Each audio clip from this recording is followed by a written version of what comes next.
Évangile de Jésus-Christ selon saint Marc. En ce temps-là, Jean le Baptiste proclamait: Voici venir derrière moi celui qui est plus fort que moi.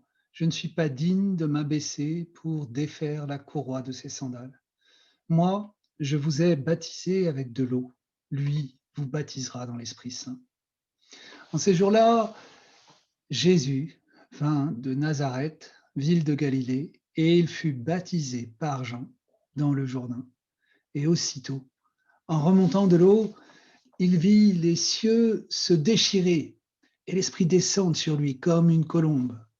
Il y eut une voix venant des cieux: Tu es mon Fils bien-aimé, en toi je trouve ma joie. Chers amis, bonne année à chacun.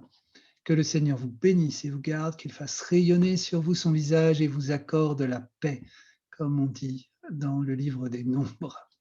Qu'il bénisse particulièrement votre cheminement missionnaire dans les cellules en cette année, en rendant votre charité inventive dans le contexte pandémique bien compliqué. Dimanche prochain, nous fêtons le baptême du Christ, où nous entendrons la voix du Père proclamer dans la puissance de l'Esprit cette parole de bénédiction et de révélation. Tu es mon Fils bien-aimé, en toi je trouve ma joie. Jésus est celui qui nous baptise dans l'Esprit Saint, c'est-à-dire celui qui nous plonge dans son lien d'amour avec le Père. Cette parole dite à Jésus lors de son baptême résonne pour chacun de nous dans la consécration de notre propre baptême. L'adoration est le lieu par excellence où chacun de nous vient écouter cette voix du Père en faisant corps avec le Christ. Dans le silence de l'adoration, quand j'entre dans le secret de mon cœur pour accueillir la présence de Dieu, je peux entendre cette voix et me laisser sans cesse renouveler dans ce fleuve d'amour qui irrigue ma vie. C'est là que prend naissance ma vocation. C'est là que je deviens enfant de Dieu dans la foi, en disant, uni à Jésus dans l'esprit, ma réponse. Tu es mon Père bien-aimé, en toi je trouve ma joie. Le pape François nous a livré une merveilleuse méditation sur l'adoration, justement, lors de son homélie de l'Épiphanie en 2019. Je vous propose de nous mettre à son école, nous qui prenons l'engagement dans les cellules d'évangélisation d'une heure d'adoration par semaine pour porter la mission devant le Saint-Sacrement, si possible bien sûr, à défaut dans une heure de prière chez moi. Écoutons. Dans l'évangile de Matthieu, les mages commencent par manifester leurs intentions. Nous avons vu son étoile et nous sommes venus nous prosterner devant lui. Adorer est l'objectif de leur parcours, le but de leur cheminement. En effet, arrivés à Bethléem, ils virent l'enfant avec Marie, sa mère, et ils se prosternèrent devant lui. Si nous perdons le sens de l'adoration, nous perdons le sens de la marche de la vie chrétienne, qui est un cheminement vers le Seigneur et non pas vers nous. C'est le risque contre lequel l'Évangile nous met en garde, en présentant à côté des mages des personnages qui n'arrivent pas à adorer. Il y a surtout le roi Hérode qui utilise le verbe adorer, mais avec une intention fallacieuse.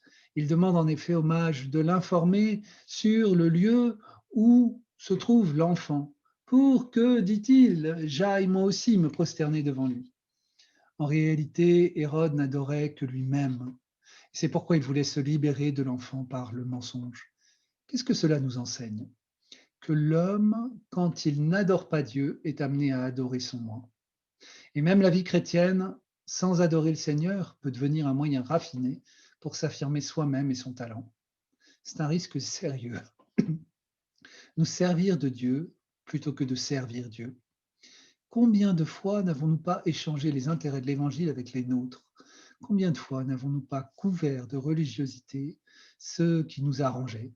Combien de fois n'avons-nous pas confondu le pouvoir selon Dieu, qui est de servir les autres, avec le pouvoir selon le monde, qui est de se servir soi-même? En plus d'Hérode, il y a d'autres personnes dans l'Évangile qui n'arrivent pas à adorer. Ce sont les chefs des prêtres et les scribes du peuple. Ils indiquent à Hérode avec une précision extrême où serait né le Messie. À Bethléem, de Judée, ils connaissent les prophéties et les citent avec exactitude. Ils savent où aller, mais n'y vont pas. De cela aussi, nous pouvons tirer un enseignement. Dans la vie chrétienne, il ne suffit pas de savoir. Sans sortir de soi-même, sans rencontrer, sans adorer, on ne connaît pas Dieu.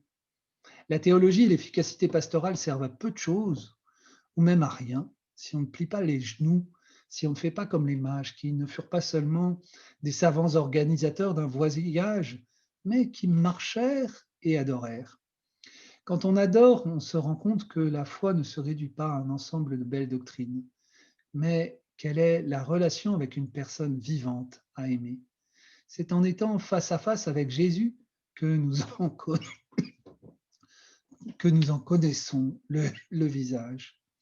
En adorant, nous découvrons que la vie chrétienne est une histoire d'amour avec Dieu, où les bonnes idées ne suffisent pas, mais qu'il faut lui accorder la priorité, comme le fait un amoureux avec la personne qu'il aime. C'est ainsi que l'Église doit être une adoratrice amoureuse de Jésus, son époux. Au début de l'année, redécouvrons l'adoration comme une exigence de la foi. Si nous savons nous agenouiller devant Jésus, nous vaincrons la tentation de continuer à marcher chacun de son côté. Adorer, en effet, c'est accomplir un exode depuis l'esclavage le plus grand, celui de soi-même. Adorer, c'est mettre le Seigneur au centre pour ne pas être centré sur nous-mêmes. C'est remettre les choses à leur place en laissant à Dieu la première place. Adorer, c'est mettre les plans de Dieu avant mon temps, mes droits, mes espaces. C'est accueillir l'enseignement de l'Écriture. C'est le Seigneur ton Dieu que tu adoreras. Ton Dieu, adorer, c'est se ressentir une appartenance mutuelle avec Dieu. C'est lui dire tu dans l'intimité. C'est lui apporter notre vie en lui permettant d'entrer dans nos vies. C'est faire descendre sa consolation sur le monde. Adorer, c'est découvrir que pour prier, il suffit de dire mon Seigneur et mon Dieu et se laisser envahir par sa tendresse. Adorer, c'est rencontrer Jésus sans une liste des demandes, mais avec l'unique demande de demeurer avec lui. C'est découvrir que la joie et la paix grandissent avec la louange et l'action de grâce. Quand nous adorons, nous permettons à Jésus de nous guérir et de nous changer. En adorant, nous donnons au Seigneur la possibilité de nous transformer avec son amour, d'illuminer nos obscurités, de nous donner la force dans la faiblesse et le courage dans les épreuves. Adorer, c'est aller à l'essentiel. C'est la voie pour nous désintoxiquer de nombreuses choses inutiles, des dépendances qui anesthésient le cœur et qui engourdissent l'esprit. En adorant, en effet, on apprend à refuser ce qu'il ne faut pas adorer, le Dieu argent, le Dieu consommation, le Dieu plaisir, le Dieu succès, notre moi érigé en Dieu. Adorer, c'est se faire petit en présence du Très-Haut pour découvrir devant lui que la grandeur de la vie ne consiste pas dans l'avoir, mais dans le fait d'aimer. Adorer, c'est redécouvrir, nous redécouvrir, frères et sœurs, devant le mystère de l'amour qui surmonte toute distance. C'est puiser le bien à la source, c'est trouver dans le Dieu proche le courage d'approcher les autres.